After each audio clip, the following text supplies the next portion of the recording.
to the Champion Circle. We are here today to showcase and to highlight amazing individuals from our community that are change agents and that are doing special things for communities in need. We are here to highlight their lives, highlight their journeys, and highlight their current circumstances, what they're doing, what they're accomplishing, and all of the blessings that they're bringing to our community. I am pleased to say that this podcast is sponsored by Liga de Justicia Abogados and Liga de Justicia Foundation, and I give them thanks for providing us with this opportunity to highlight these amazing individuals. The dream of the Champion Circle is to give accolades and to give the opportunity to individuals like the two ladies that are here today to talk about their lives so that they can inspire others to join them or to have their own journeys.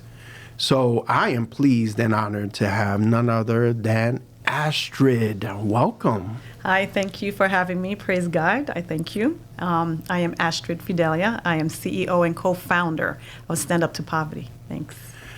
Nothing better than that name of your organization, Stand Up to Poverty. What a noble cause that is. And of course, with us as well, another very special individual that's part of the Stand Up to Poverty team, Vilma. Welcome. Thank you. Thank you for the invitation. And yes, my name is Vilma Jimenez, and I am the Community Engagement Coordinator for the organization. Okay. So our goal today is to engage you, to have you understand exactly who these amazing women are, what they've done in their life, and more importantly, where they are today. So we're going to start with you, Astrid. Talk to me about how did your journey start in your youth, and tell us a little bit about your history. Well, I was born in Haiti, Port-au-Prince, Haiti. I'm one of 5 children, the only girl, because you can imagine my childhood. Couldn't breathe. Right. So I was blessed. I have to say I was blessed. So I left Haiti at the age of 4, and then I came to New York, Crown Heights, Brooklyn.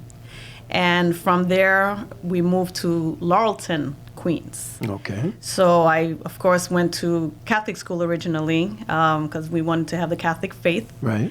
And we migrated to Queens, Laurelton, Queens. I stayed most of my life there. I got married, first marriage, and then I had a second marriage. So I lived in Queens, and then I moved to Long Island in Islip. Okay. So I have 4 children, and wonderful children, and I'm here.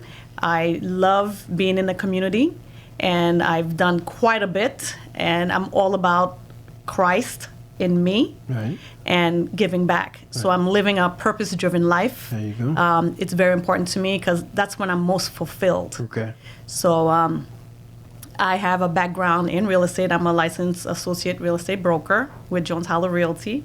And I also work with New York Life. I'm a licensed insurance agent. Okay. And with that, I bring everything that I have, the background that I have, so I can be a blessing to others, so I can add value whenever I can. So I help families, and we started Stand Up to Poverty.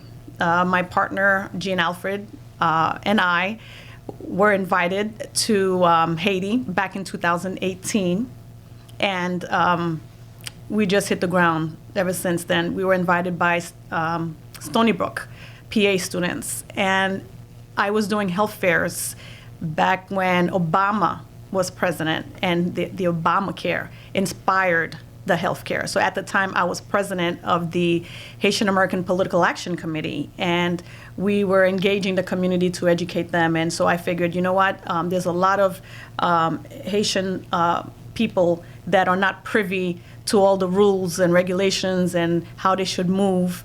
And so I wanted to educate them. So I had a health fair at St. Anne's Church in Brentwood, and we invited many vendors.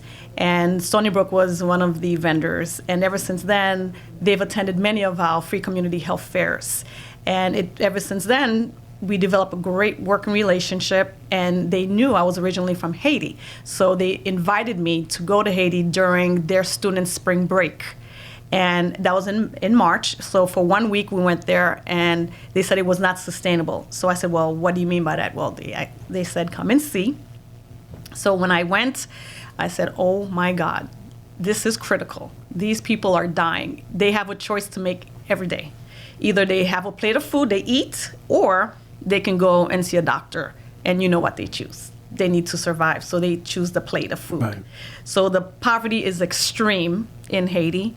And so we came back to the States after the mission, and we said we can't turn a blind eye. We need to, start an organization in order to be able to give services, because we have access to people, doctors and nurses and supplies. And, what I've learned over there was they have to actually bring their own medication, gloves, syringes, everything if they want to be seen by a doctor. So they have to bring their own supplies, buy everything. It's like, how is this even happening? So we realized there is a need. So let's go back to the States and create an organization. And ever since then, we've been doing the medical missions. So it's been a blessing. And we give them free care, whether it's pediatrics, dental, vision, OBGYN. We give them free medication and eyeglasses. One of our partners is the Lions Club in Bayshore, so they give us like 1,000 eyeglasses every time we go on a medical mission. Right. So it's been a true blessing, because these people, they can't see. They go there. The most three important things were dental, vision, and OBGYN. Those were the top three services that people flocked to. And in 5 days, we were able to see close to 900 people in just the 5 days. So we realized there was a critical need, and that's why we said, let's start it. And ever since then, we've been doing medical missions. And we started in Haiti, but because Haiti is upside down, politically, there's unrest, political unrest there. So we've been doing, going to other areas. So we went to El Salvador back in 2023. Last year, we went to Nigeria. We partnered with the king. The one in El Salvador, we partnered with the Consulate of El Salvador in Brentwood. So they were our partner, and then they got in touch with the mayor in Conexcion, El Salvador. So we brought a whole team there, and it was just amazing. So we serviced everyone. It's always 1 week that we spend there. We wish we could spend more time, but that's all we can do at the time until we get more funding, because right now we're pretty much just raising funds to try to go there. We haven't received any grants yet, and this year we're going to be working on receiving some grants. So we have some pretty good things coming down the pipeline. I'll tell you a little bit more about our food insecurity project. Okay. So Vilma, talk to me about your beginnings. Tell me a little bit about your youth so that folks can understand your journey. Sure. Well, I was born in Colombia. I am one of 11 girls. We were 11 women in my family. Every time I say that, I am surprised you're not saying nah, man. So, yeah, there was... I try not to react to anything that's said because, I have to be correct in my reaction. I understand, but feel free. So, yeah, we were just 11 girls. People ask, there was no TV in your house? And the answer, exactly. And if it was, there was black and white. Right. So I am the 8th from the oldest. So I fit right in the middle.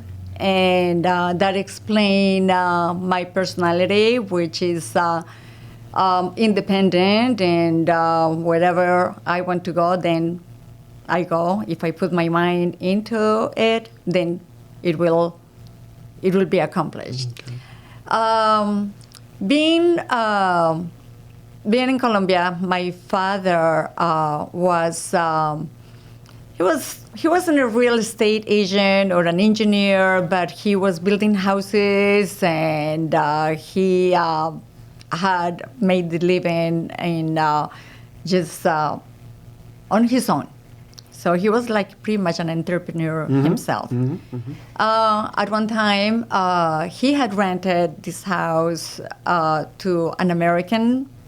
And when he vacated, I went to see what was left in there. And I saw a magazine with a ski magazine. I was probably 9 or 10 years old. And I saw that was in another language. It was in English, but I kind of knew it was English. I knew it was not Spanish. So I was intrigued by the pictures and the words and picturing what will that mean. And that triggered like my curiosity for another language. Before I ended elementary school, they offered a scholarship to study English over the summer vacation.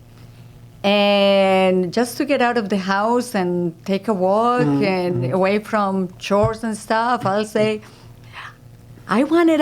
Right, you raised your hand. So I took those classes, and I used to just walk back and forth from the class and love the pictures and the that looked like characters, and started like enjoying the language. So moving forward, studying high school, I was a couple of lessons or many lessons ahead of the rest of the class in English. So I gained a lot of confidence in the language, and I was always going a lesson ahead or two. So I was always, like I knew everything. Mm-hmm. So I was the model for the teacher. I will do the dialogues with them. And I developed like the passion for the language.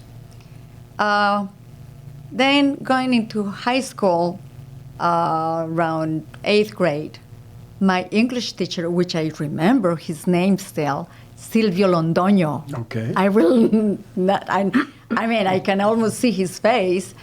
He said to me, just to show the great influence that a teacher or, or someone can absolutely be on you, right? And he just said this to me, you have the ability to learn another language. Why don't you go into the Colombo American Center? I was like, oh, so that filled my lungs with air. We're like, oh, really? Why not? So I went and I asked my dad. I was like, Dad, my English teacher said that I should go into the American Center. Why don't you get me into? My dad was like, honey, that is expensive, and you are still in high school. You're going to, like your grades are going to go lower. So I don't think so. And I was always making deals with him, with my dad. I was like, what, let's make a deal. You sign me in, you check on my grades, and if they get lower, then you pull me out. That's it. And he got the deal. So I have to say this. I have to make a parenthesis here. And it's that to study English in an American center in Colombia, I don't know if in another country like Ecuador or Peru, it is expensive. And the type of people that go into this, take these classes are either people who are in the last years of college, people who are going to travel to the U.S., or children of wealthy families who they don't know what to do with them, so they put them as an after-school program so they will stay out of trouble. Well, I didn't fit any of those categories. Right. I just there just because I wanted to learn the language. And my dad believed in me. He put me in, he got me the books, he never checked my grades because there was no need. So I became so passionate for the language and started like learning and loving it. It was time to go into college and for me to decide on what career I was going to follow. So in my mind, I wanted to be a lawyer like you. I will do that when I get older. So And then I'm like, you know what? I'm going to go for languages. So I went in for languages. And now I was already like 3 years ahead of the beginning of college. Mm-hmm. So I went into college now. My nickname was La Gringa because Right. I was 'Cause you spoke English so well. I was already speaking the Right. language, right? Makes sense. Now, where did you go to college? In Manizales. It's called La Universidad de Caldas. Okay. And what major city is that near in Colombia? Manizales is near that Medellin, Pereira, maybe Okay. 4 hours from Medellin. Okay. Yeah. So how did you get to the next step of coming to the United States? All right. Thanks for asking. Yeah. So after, studying the language and being so passionate about it, I started thinking, I started working as an English teacher, giving private classes, and being a teacher. I went to be a teacher for the American Center where I had initiated my studies. And then I got to a point that teaching, I was not moving forward into the language, and I started getting bored. I was like, all what I had to learn academically about the language was exhausted, and I'm like, I want to have a language experience. So I got the opportunity to come to America to have the language experience. So I came as a tourist, and I'm talking about, like 40 years ago, maybe not 38. Okay. And where did you go to? What area? Did you come straight to New York City? Where were you? I came to Texas, Houston. Okay. I stayed there with my cousin. Mm-hmm.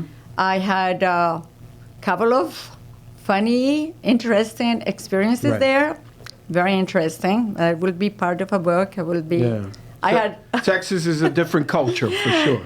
It was like pretty interesting, and I started like being in touch with the language there.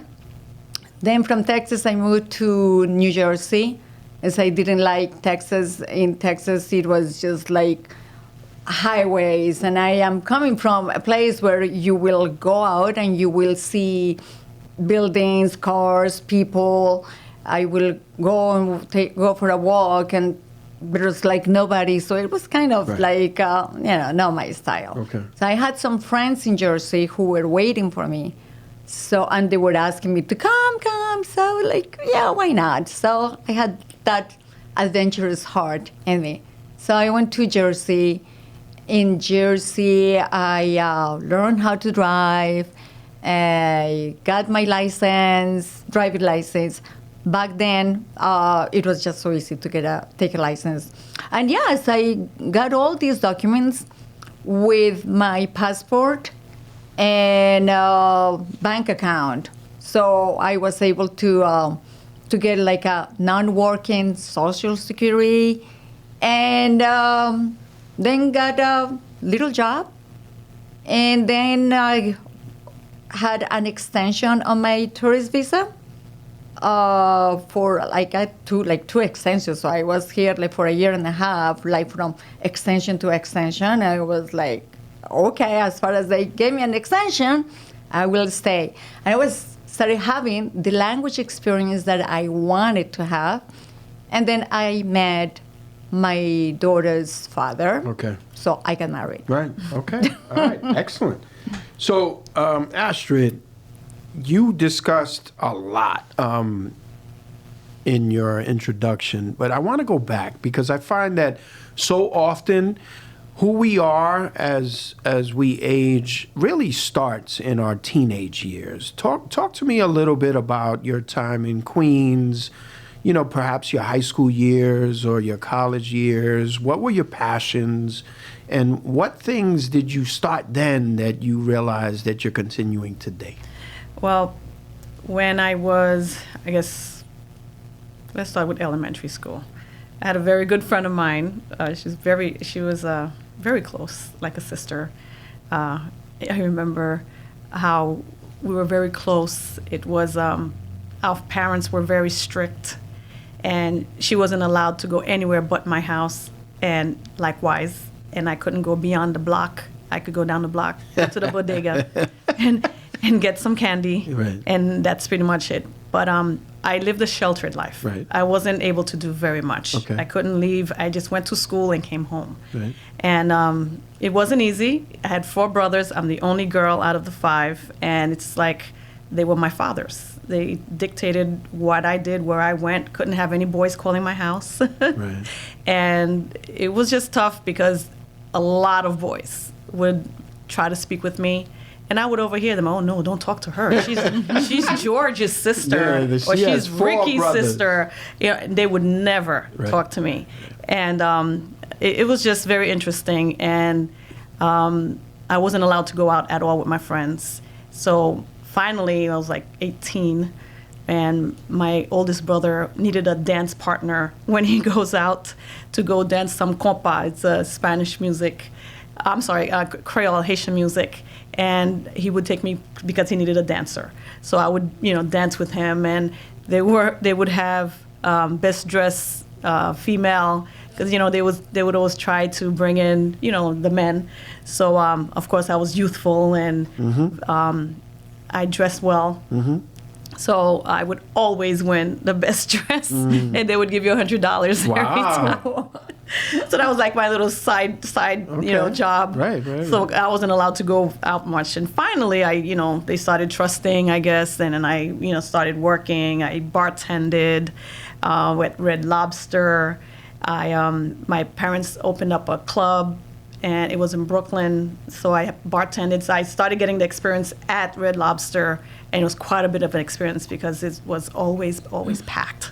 So I aced, mixing drinks, and then I would have to go down to Brooklyn and do like an all-nighter. So I was exhausted. It was very interesting, but I just remember living a very sheltered life. Mm-hmm. I couldn't just do very much, and they controlled me. Okay. And basically they ran the house like a Haitian home. And when I say that, it's they groom you. Haitians, they groom the woman to serve their husband. Right. So I looked at the way Americans lived, and yes, you serve your husband, but it was like a partnership where my parents, my family, my grandmother, everyone would groom me to serve, to give, my husband the best piece of meat, and just cater to the man and to the children. And in my heart, I knew there was so much more to that, because growing up watching TV, I would see how other people lived, and I knew that was not for me. Just serving. I do serve. I will serve, and I do it well. But I don't want it to be like that's all I do. Right. There's so much more to life. There's so much more that I can give, with who I am inside, with all the gifts and talents that I have. So I came out here to Long Island because I wanted to. I was doing real estate. I had a flexible schedule, and I wanted to be more involved in the community. So I've been involved in the ISIP community for over 20 years, and it allowed me to take my kids to school, be home, and go and network and be involved in other things, like the Rotary Club and other organizations. So I had the flexibility in my schedule, and that flexibility is still here. Praise God. So that's why I do the things that I do in the community. Right. So I enjoy giving back. I am a Christian leader. I'm very active in my church, World Teaching Ministry of Jesus. And I do as much as I can. Wherever God calls me, I go. I don't question it. I'm very loyal and obedient to the calling. So I really feel I'm living my life with purpose, a purpose-driven life, So I enjoy giving back. And that's all I live for, because Right. that's when I'm most happiest. Right. So yes, I have the financial background and so forth, and I give all that I can give with all of my heart, because I serve with all of my heart and with all of my might, because everything that I do it for the glory of God. So whatever I do, I serve well, and I care about what I do. So coming back to Stand Up to Poverty gives me the opportunity to be myself, right, and to give, right, as much as I can, because there's so much poverty all around us. And I feel my little bit is impacting someone, and I want to make a difference while I'm on earth in this generation with these gifts and talents that I have. I want to leave a mark. So that's why I do what I do with Stand Up to Poverty. Right.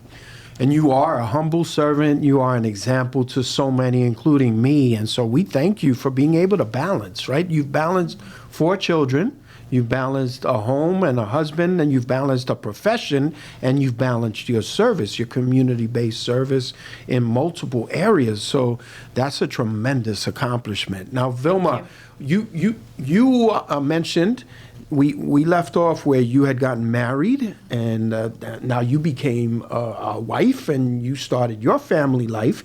Talk to me about how you balanced your family life with your professional career. And what happened? Well, how do I balance my life with the professional career? This easily. I mean, you have to really be like a good manager of your time. When my daughter was, well, I will have to say I got married, but then I got divorced. Now I'm married for the second or third time. The third time. But it is the last one, okay? No reaction from me. So, but when my child was around 7, 9 years old, then her dad left. That was a challenge to balance that life with the professional career. It was challenging. But when you develop a relationship with the Lord, then all things are possible. Amen. I prayed a lot, and I was able to make a switch and have a sister who was around to help me a lot with that. Well, it takes a village, right? So you needed that support. Yes, absolutely, absolutely. And where were you at this time? Where were you living at that moment? Here in New York, in Long Island. In Long Island. Yeah. So you got to Long Island from New Jersey, and now you were trying to expand your horizons, and you were trying to move forward with your career and your family. Right. So I moved forward. I started with little jobs, retail jobs, and that was like the biggest challenge, because I couldn't go to my daughter and help her with homeworks, and I will come home, she was sleeping and working nights and weekends. Crazy, my heart goes to those who work in retail and have children. Right. And have no help. At the time, I didn't know that there was social services that I could have used for daycare. Now, blessed are those who know that, because now the daycare is almost free, and there is a lot of social outreach. So I got to know that there was civil services, and someone said, "Why don't you take the test?" And I was like, "What is that?" So yeah, why not? I took the test for the civil services, and they actually called me for interview a couple of times, and I declined because the training was upstate, or I had to be away from my child. It was like, absolutely not. But then looks like they needed Spanish-speaking workers, and they called me just for the third time, and I became a caseworker for the Children Protective Services. At the time, my daughter was already in a schedule where I was able to come home and stay home with her. So that was easy to balance. So God guided you to Child Protective Services. did it become a passion of yours? Did you love your job? And talk to me about some really profound experiences that you had during your child protective services. Well, yes, that became a passion, and that is a job that I did for 20 years. Truthfully, when I started the job and when I started the training, the core training that they give you for 6 months, in 6 months they give you like 4 years of social work and in a capsule, then it's injected to you. So with videos and classes and all these stories that they show you, I was like, I had no idea that that world existed. Right. I had no idea there was domestic violence. I didn't know that there were drug addict parents that will keep the kids in a closet for days. I did not know about child abuse, sex abuse, because even though growing in a big family, my father was never abusive, either verbally or physically with us. So I had no idea that that was even in a parent's mind to do that to a child. So yes, I became passionate for this job. I laugh because whenever it was paycheck, people are like, oh, it's paycheck. I did not care that it was paycheck. I was like, I don't do it for the money. Or like, I know I will get paid anyway. So I had like great, memories. A lot of people were very thankful, and I know I made a big difference in a lot of people. There is just some. I will say a couple of people, families, that stay connected with me, and which I will not disclose the name, but when she listens to this, she knows who she is. She says that I saved her life, Right. and that every year we get together, and she always talks to me with tears in her eyes, saying that I saved her life. That's amazing. Yeah. And that's a blessing that so many people fail to understand. In brief interactions and then some longer interactions like the ones you're talking about as a caseworker in Child Protective Services, we truly have impacts on people's lives. And it is what I would call a ripple effect that we cannot understand sometimes. So the fact that you were passionate about what you did it for the love of the work and the results, and you were able to kind of make a difference in so many lives. That's a beautiful thing. Now, my question to you, at any point in time, did you get overwhelmed or burned out? And how did you deal with that? Well, at no time I got overwhelmed. Okay, that's I good. did not get burned out. I loved doing the job, going, and there was just I need to be transparent. I like to be truthful, and I didn't end my career, my 20 years of services with the Children Protective Services. I ended my career with the housing department. Huh. And the reason was I had to do a transition. I'll say, because that is the U-turn that God wanted me to do. Right. And that's still a great service that you were performing. Yeah. I would have loved finishing in there, but there was, sometimes God put bad people in front of you to take you to where He wants you to do.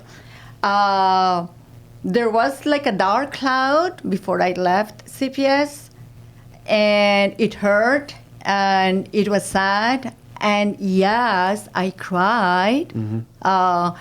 People who knows me will be like, Vilma Jimenez crying? No way. Nobody sees me crying. You will always see me in the same mood in the morning, in the afternoon, at night. I will still have the same energy. But yes, Vilma Jimenez cried at that time.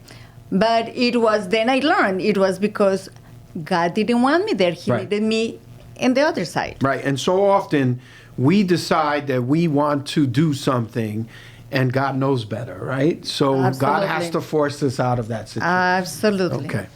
So, Astrid, both of you have such a wealth of experience, and it has made you super qualified for what you are doing today.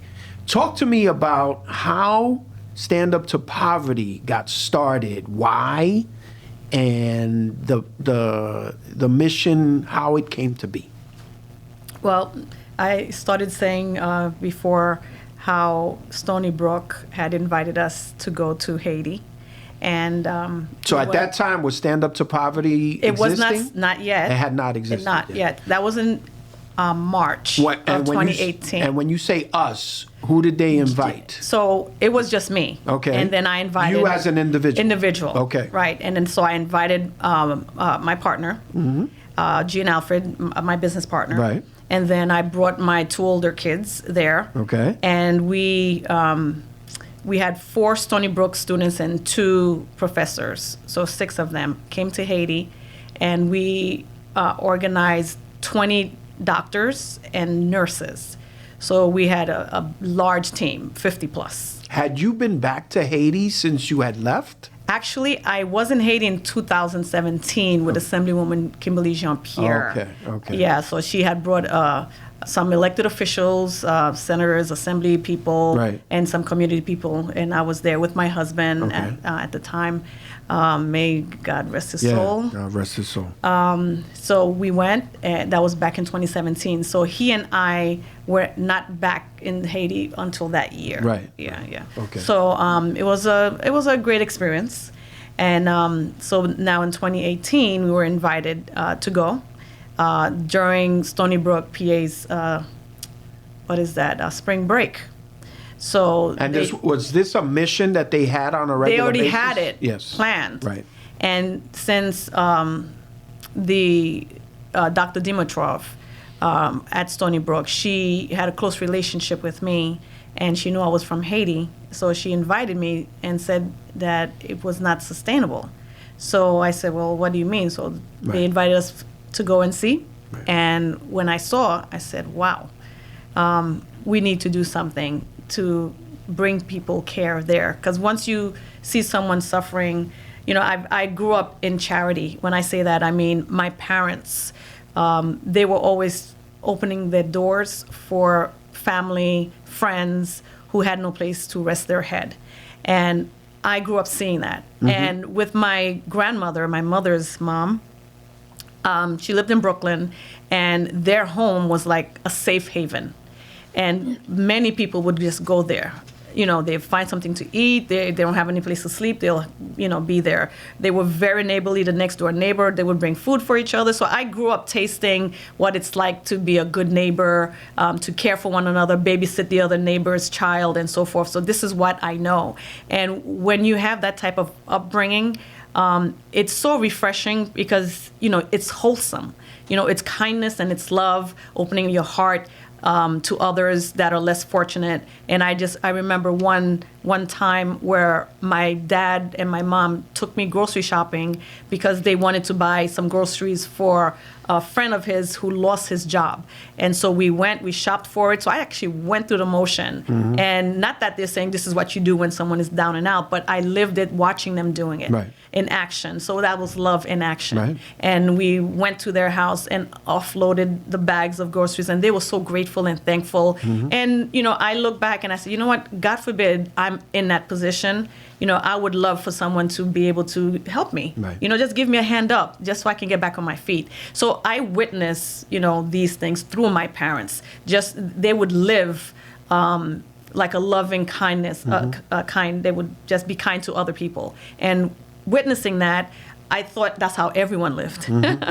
So I knew, okay, you have to be good, you have to help. I was very obedient, and that's just the type of person I was. And fast forward, when I went into the job, into my jobs, and I started hearing people lying. I'm like, why would she lie?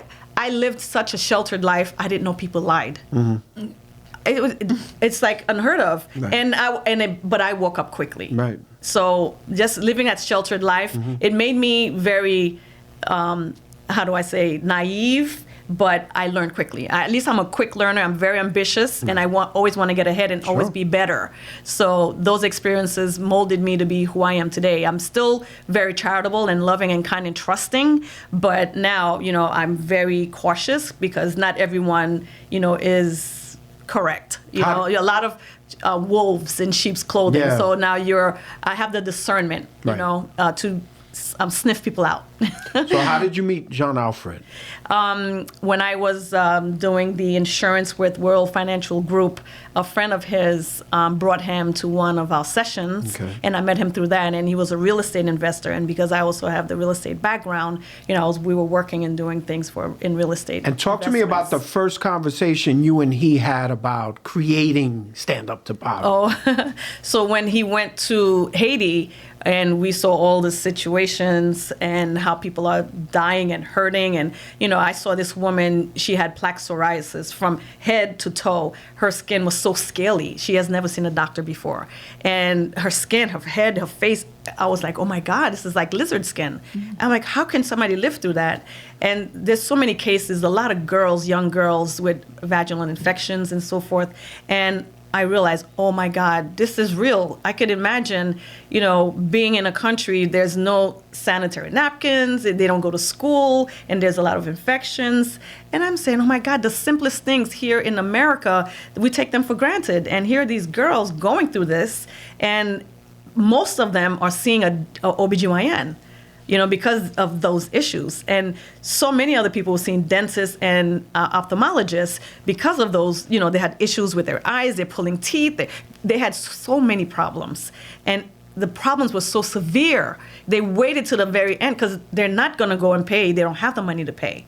So when we come, they just swarmed in. And Stand Up to Poverty, the way it is, the way we work, we give love. It's all about kindness, love and kindness, because we want to share the love of God with everyone. And in poverty, you see a lot of people suffering, and they're being stepped on and disrespected, and they don't feel important. But the day that they come to Stand Up to Poverty, they feel the love. We do face painting for the children. We bring candy. We play jump rope, double dutch, and different things. So my daughter, she does all the face painting because she's very artistic. She's great with that brush. So we really entertain the kids. We, as the parents are in the waiting room, we would also give a little demonstration, whether, let's say, dental hygiene, explaining how they can care for their teeth, flossing and brushing and how they do it. And we tell them if they answer the questions right, they will get a prize. So they were all listening attentively. Right. So it was just an amazing experience, and we keep doing this year and year again. So it's so fulfilling. Jean Alfred and I, when we got back to the States, we're like, okay, what are we going to do?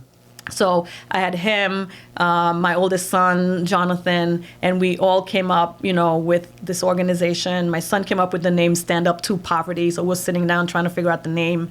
And there it is. We got incorporated. We got our 501c3 that year, later in the year. So we got it 1, 2, 3, and we hit the ground running. Right. So we've been doing great work in the community. Awesome missions and different places that you focused on around the globe, but also focusing locally as well. So Vilma, talk to me, how did you find out about Stand Up to Poverty, and how did you connect to it and to Astrid and the team? Yeah, well, I have met Astrid in one of the health fairs that she did in the church where we actually were worshiping. And I was in this health fair, had a table for one of my business, the health and wellness business that I have. So she invited me, and then she invited me to a couple of others. And well, I was very impressed that when I say, well, how much for the table? She's like, no, it is free. I was like, oh, free. So I was like, good. So I connected with Astrid through these health fairs. And one day, actually, I think it was during COVID, Astrid came to my house to visit me, and that visit was, I think that was an intentional visit, was to invite me to the mission. And at that time is when I learned that Astrid was not a nurse or a doctor. During all this time, I thought Astrid was in the medical field. And we're like, no, I am not. We just, well. So that time was was key for me to connect with Astrid and this mission. So she invited me to the first mission to Haiti, and I was not able to go. Then when she invited me to the mission to El Salvador, I had other trips and commitments. When they said that they were going to the mission to, actually the Haiti where there was COVID, and she said that they were going, I was like, she earned my respect. And the organization earned my admiration and support. And we're like, these people are going to Haiti through COVID, not carrying like pandemic, this and that. I was like, they got my undivided attention and love. So then they invited me to go to Africa. I was like, yes, I have always wanted to go to Africa, but just like traveling is my thing. So I was like, yeah. So I was all in and went with them to Africa. And having the experience that we had in Nigeria, I was like, that's it. Life-changing, right? Totally. It was intense. That was intense. Totally. It was intense. Our true mission of love. Totally, Yes. Okay. totally. All right, so let's talk about the current now, Astrid. How can people get involved with Stand Up to Poverty? What are your needs? Obviously, donations. It is a 501c3, so all donations are tax deductible. Yes. But more importantly, how can they learn about you? Talk to us about social media, about projects that are going Sure. on currently, etc. Awesome. So we have a trip planned for Colombia, Euribia. And we're going to be there the week of the 14th, February 14th, Valentine's Day. Right. Hence, organization with Love, Poverty Becomes History. That's right. So we're going on the Love Day. So the 14th to the 23rd. And we have a team of 45 people. Wow. I know. That's amazing. It's a lot. But praise God, Right. we have a lot of interest. So we're planning to go there. We're going to be there for the week. We have the mayor Dibula? Dibuja. Dibuja? Dibuja. Yes, Dibuja. I'm still trying to learn the words. Right. And we also have Cabo de la Vela. So we're going to actually be doing 2 days at each location. And we're going to give the same type of services, just general services. So we always give everyone prescription drugs, multivitamins, and all those type of things, and the eyeglasses if they fail their eye exam. And we're basically, there to show them how to care for themselves, what to do, how to take the medication. And we also give training also for the doctors and nurses. So like in Nigeria, we did the CPR for them. So we try to at least also give them some continued education. So we try to educate as much as we can because that's also important. So yeah, we're planning to go there in February, and we're planning to go to Uganda. It's going to be towards the latter part of the year. We have not decided yet. Okay. It may be early November. Right. So we will see when we'll do that. What other types of support could you use as far as volunteers Yes. and other? Well, we're in the middle of upgrading our website. So it's standuptopoverty.org, and we also have standuptopoverty.com. We have our Instagram, Facebook. It's at standuptopoverty.org. So standuptopoverty.org. So we put a lot of information. We ask people to like and share, and so we can get out there more in the community so people can know more of what Stand Up to Poverty is doing. We're going to get back more in the swing of doing more local activities, projects. We've partnered with Digital Urban Farms. It's a for-profit organization, and we are their non-for-profit arm. And they have a public-private partnership with the local government. And also, we're looking to bring the Food Insecurity Project, where they will be growing green leafy vegetables and fish indoors. They're growing it organically year-round. And so this is something we're working on. So it's going to create jobs. It's a learning center, training people how to do this urban type of farming. So this farming is on a recirculating system where the fish that's swimming in the water, they have their excretions, and that water gets filtered through the plants, and the plants absorb all the nitrogen and stuff like that, and then they use it as fertilizer, right? And then it gets goes back into the tank, and then now the water is clean from the plants. And the foods that are being produced are going to what food bank? It's going to go to Island Harvest, all of it. Right. And we're going to also be recruiting other food banks, Long Island Cares and other small ones, right, churches and so forth, homeless shelters and so forth. So we're going to give all the food away. Right. So we're going to be studying how clean food improves people's health. Awesome. Awesome. So Vilma, as the community engagement person, I want you to look in that camera and talk to the folks who are watching this podcast right now. Why should they get engaged with you and Stand Up to Poverty? Okay, first of all, you have to engage with me because I can speak Spanish, so if you know people who speak Spanish, send them to me. You can just find us in Instagram, in Facebook, and private message. You can just let us know how you want to become involved and how much can you help. And by giving us your help, we will get to know how much you care. Yes. And I have to add to that, yes, because when it comes to like the volunteers, when we're collecting items, then we need to sort them out. Like, for example, going to Colombia, we have to sort out medication. So we create a manifest based on all the medication that we receive, whether it's over-the-counter or prescription drugs. So we need help doing those things. So I know this one is around the corner, so we may not have that much time, but nonetheless, that's one way. And in the past, what we have done was collect items, and we would ship them overseas in a 40-foot ocean freight container. That's what we did for El Salvador. We collected all sorts of things, whether it was eyeglasses, food, clothing, medicine, all sorts of stuff that, people that are impoverished, they would need. So we would collect those things. But now we need a warehouse, because we had a partner that had a warehouse in Bayshore but could no longer give us the space. So we're looking for a warehouse space. Okay. If they can donate that space to us, then we can start collecting again. There you go. And then this way, we can pack a container and ship it out to whichever country we decide to do it to. So we also need volunteers. We need photographers when we have our events.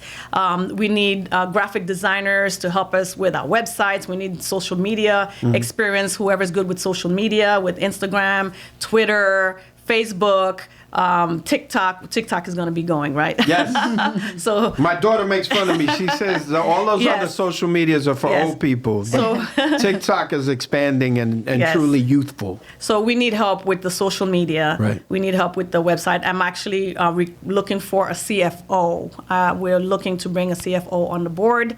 So we need a CFO. So we just need hands-on to help us move the organization forward. So we're recruiting volunteers. Right. And then hopefully we can also now start also getting interns. We had interns in the past. I know the summer is going to be coming soon. We could use some interns and get the experience and just, get some good experience under your belt and come and mingle with like great, positive, loving people and build your resume. Awesome. So Astrid, I wanna congratulate you on what you've accomplished, you and Vilma and the entire team at Stand Up to Poverty. I pledge my support from LIGA Foundation. We had our meeting already, but that's just the first meeting of many. So we look forward to our collaboration and our partnership.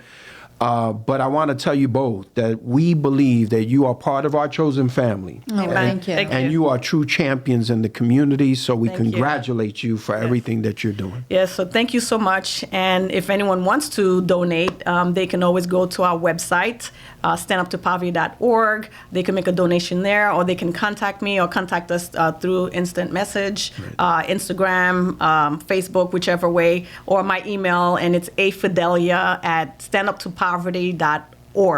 So they can email me, shoot me a quick email, or contact me, 631-780-7010. Awesome.